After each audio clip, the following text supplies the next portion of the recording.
purposes. Therefore, the result of this study may be useful in designing specific exercise programs based on functional coordination training for populations with need for strengthening neck, shoulder, and trunk muscles in a controlled and functional manner. Because several exercises generate sufficiently high levels of muscle activity for strength gain in most of the recorded muscles, other considerations can be brought into play when deciding which exercise to use in an individualized clinic exercise program.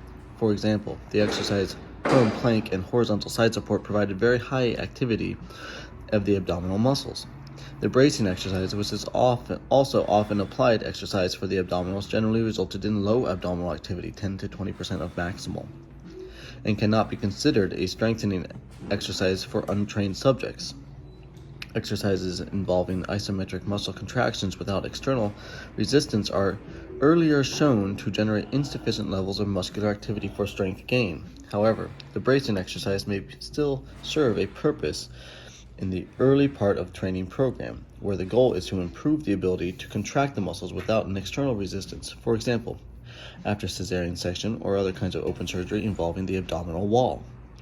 The normalized EMG data indicated that functional coordination exercises can activate trunk and shoulder muscles above the level required for strength gain in untrained workers with musculoskeletal symptoms. Although previous studies have shown improved coordination after coordination training, the present study indicates that this type of training can be used to stimulate gains in maximum strength capacity as well. This findings support that functional coordination training may be particularly appropriate for populations with high incidence of musculoskeletal pain and injuries, like workers with high physical demands or an athlete population. For example,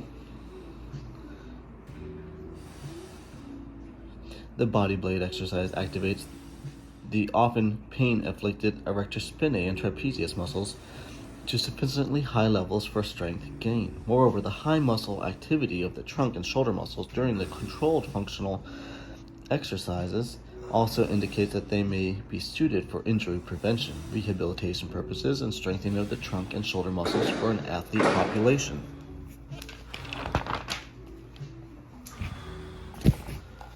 Previous studies evaluating activity of neck, shoulder, and trunk muscles during functional coordination exercises have shown correspondingly high levels of muscle activation as shown in the present study.